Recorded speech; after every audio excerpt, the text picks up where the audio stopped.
Hello বন্ধুরা, তো কেমন আছো সবাই? আশা করি সবাই ভালো আছো, আমিও ভালো আছি। এই যে আমি আজকে বাপের বাড়ি এসেছিলাম পরশুদিন। আজকে আমার বাবা খাবে বলেছে, তাই জন্য পোড়া পিঠা বানাচ্ছি। তো আমার বাবা খুব পছন্দ করে এই পিঠা খেতে। তো এই যে নিচে আগুন জ্বলছে, উপরেও ফুটো দিয়ে আগুন ধরিয়ে দিয়েছি। তো এটা 1 ঘন্টা ধরে হবে। 1 ঘন্টা পর নামাবো, তখন কীরকম হয় দেখা যাবে। এবারে পোড়া পিঠাটা দেখা হবে কেমন হয়েছে।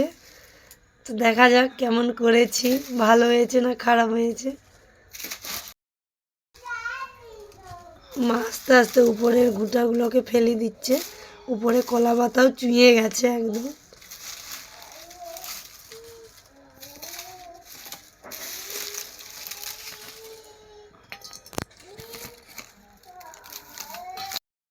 এই যে বন্ধুরা হয়ে গেছে। আমার ভয় লাগছিল যে হবে না হবে নি, কিন্তু হয়েছে, খুব সুন্দর হয়েছে জিনিসটা, পুরো কেক লাগছে। তো যদি ভালো হয়ে থাকে সবাই সাবস্ক্রাইব করে দেবে, লাইক কমেন্ট করতে ভুলবে না। তো ভালো থাকো, সুস্থ থাকো।